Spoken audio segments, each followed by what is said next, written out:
380 বার 380 বার DNA বদলেও ঘরে নিরাপদ থাকা মানুষদের ঘায়েল করতে পারছে না ভাইরাস নিয়ে। তাই আরেক দফা ডিএনএ বদলেছে। বন্ধ দোকানের সামনে ঘাপটি মেরে বসে আছে মোবাইল হাতে মানুষ সেজে।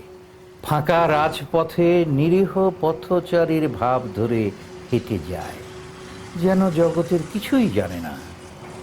কখনো হুশ করে আসে ট্রাক, কখনো রূপ ধরে যাত্রী সহ রিকশার, কিংবা মহাব্যস্ত একজন মোটর বাইকার।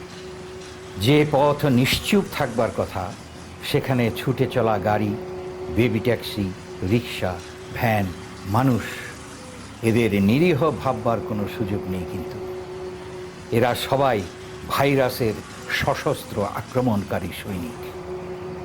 ভাইরাসের দারুণ একটা দুর্বলতা আছে, তার পানে সে নিজে নিজে এগুতে পারে না, তাকে বয়ে নিয়ে যেতে হয়।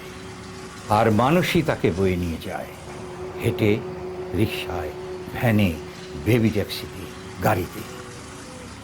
ভাইরাস আজ মানুষকেই করেছে মানুষের সবচেয়ে বড় শত্রু। এখনই সময় ঠাঁয়ে দাঁড়িয়ে থাকা যার যার জায়গায়। তাহলেই থেমে যাবে পা না থাকা প্রতিবন্ধী এই ভাইরাসের এগিয়ে চলা। শুধু এভাবেই আমরা বাঁচাতে